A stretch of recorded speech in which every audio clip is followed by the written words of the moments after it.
Today I'm making this gorgeous and delicious loaf of Greek yogurt bread. Welcome y'all to Robin on the Farm. Today I have a great bread machine recipe to share with y'all. This is bread machine Greek yogurt bread and it is delicious. I love using Greek yogurt in my breads because the Greek yogurt will tenderize your dough. It'll give you a really good tangy flavor. It also adds a lot of protein and calcium to your bread, and that's always a good thing.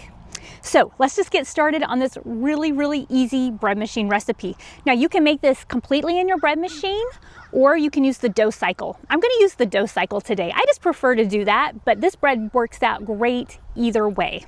Okay, so let's get started on this recipe.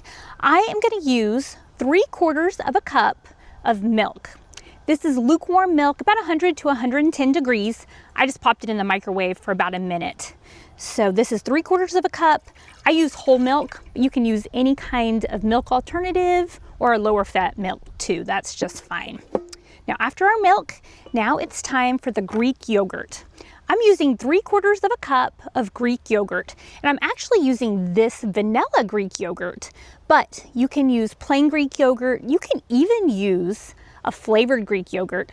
I've made this with blueberry Greek yogurt, strawberry Greek yogurt, even key lime pie Greek yogurt, and they were all really good. So you get creative with this. If you use the flavors, you really won't taste the flavor that much, but it does give it kind of a nice subtle flavor.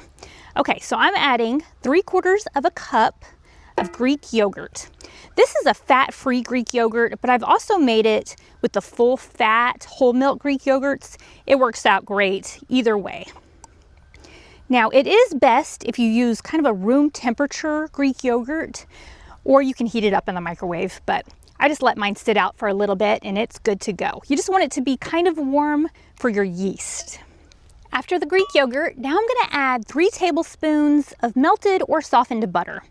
So I just stuck this on my stovetop and melted this butter. So this is 3 tablespoons of melted butter. This is salted butter, but you can also use unsalted butter. And you can also use oil if you'd rather use 3 tablespoons of any kind of oil that you have. Now it's time for the flour. I'm gonna add 3¼ cups of flour. I'm using bread flour, but you can also use all-purpose flour. But I'm adding 3¼ cups. Now I'm adding all of the ingredients right into my bread machine loaf pan. This is my Zojirushi bread machine. If you're in the market for a bread machine, I love the Zojirushis. I've used lots of different bread machines over the years, from thrift store finds to the expensive ones. The Zojirushis are where it's at. I love them. Okay, 3¼ cups of bread flour or all-purpose flour.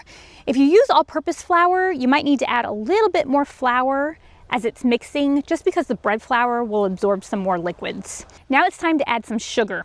I'm gonna add 1½ tablespoons of this white sugar. You can also use brown sugar. You can use maple syrup, honey, anything you wanna add.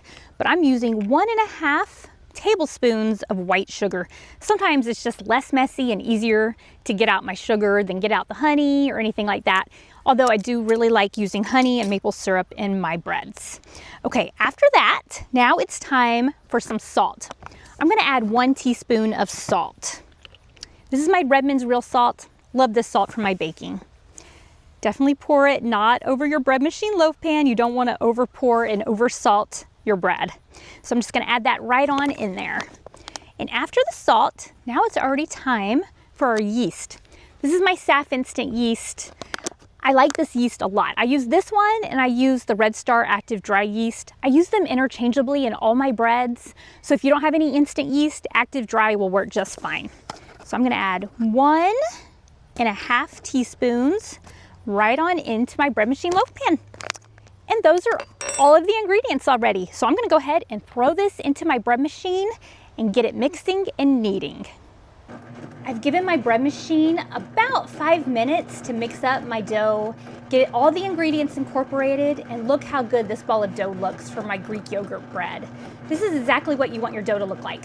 If yours is sticking to the paddles or to the sides or to the bottom, then you want to add about a tablespoon more of flour at a time until it looks like this.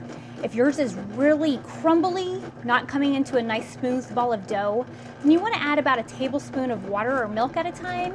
Give it a few minutes to get all incorporated and then check on it again. This is exactly what you want your dough to look like. Now, I'm gonna go ahead and shut the lid of my Zozarashi bread machine. And in about an hour and a half, this is gonna be time to shape into a loaf. If you're using your bread machine to entirely make this bread, then in about 3 hours, you're gonna have a fantastic loaf of bread. It's been an hour and a half and the dough cycle is complete. Look how well the dough for our Greek yogurt bread rose. Now, I have my 8.5 by 4.5 inch cast iron loaf pan that I'm going to use to make this bread. I have oiled it up really well with some coconut oil. A lot of times I'll also use olive oil, but today I had my coconut oil out. So now it's time to punch down this dough, press it out. I like to press it out about as wide as my loaf pan is long. You just want to press it out, get all those air bubbles out, really give it a good punch down. And now it's time to roll it up. I'm going to do the head down, shoulders in method. So I pull the head down, I pull in the shoulders, and then I just really simply roll it into a log.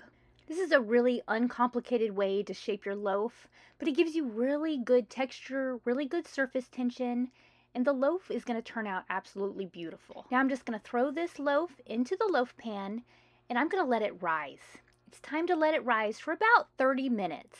Now this depends on your elevation, the temperature in your home, but you just want it to peak above the edge of the loaf pan, and I'll show you exactly what it should look like when it's time to throw it in the oven. I've let this dough rise for exactly 30 minutes in the loaf pan. It's really well risen and it looks exactly right. You can see that it's risen over the edge of the loaf pan, and I know it's time to throw it in the oven. I let this gorgeous loaf of Greek yogurt bread bake in the oven at 350 degrees for 30 minutes. Isn't it so pretty? It rose so well. It's a beautiful golden brown color, and it was so easy to make using the bread machine. This loaf reminds me a lot of my bread machine cottage cheese bread. If you haven't tried that one, I really recommend that you try that one. It is so good too. I'm going to cover this loaf with a tea towel. This will give you good soft crust. I'm going to let it cool just for a little bit, and then I'm going to slice into it. I've only given this loaf about 30 minutes to cool off. It's definitely still warm, but I love warm homemade bread. If you let yours cool all the way before you slice into it, you're going to get a better crumb, you're going to get a better texture. But after you put in all the work to make homemade bread, you better eat it and enjoy it. And so I like to cut into it warm. Doesn't this look good? What a beautiful color this bread is. It slices really well. This is a great loaf for sandwiches. Peanut butter and jelly sandwiches are really good on this loaf. Oh, what a nice texture, and it's so soft. It's so fluffy. Let's just tear into it. Oh, do you see that texture and all of that fluffy goodness? Oh, this is such a good loaf of bread. The flavor is fantastic too. It has this tang from the Greek yogurt, even a little hint of vanilla because I use the vanilla Greek yogurt, and I just think it's delicious. This recipe also makes fantastic Greek yogurt rolls. I divided up the dough into 16 equal portions, shaped them into rolls, put them in my 12-inch cast iron pan, let them rise, and then I let them bake at 350 degrees for 20 minutes. Look how fantastic these rolls are. They are soft, they're fluffy, they're pillowy, they are delicious. Now this is a 1.5 pound loaf of bread. On my website, robinonthefarm.com, I'll leave the recipe for a 1 pound loaf, a 2 pound loaf, and this 1.5 pound loaf. And I'll leave you the recipe in grams too. Also on the website, you can find our handmade beeswax bread bags. This is what I like to store my bread in to keep it fresh and keep it from molding. And aren't they cute? My daughters and I hand make these together, and they're available on the website. Thanks so much for making this Greek yogurt bread with me today. I'd love for y'all to join my channel or subscribe, and I'll see y'all next time.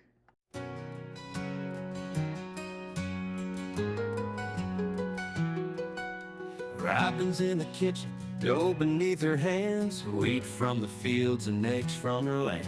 Sunlight through the window, a warm golden glow. She's working hard to make that dough.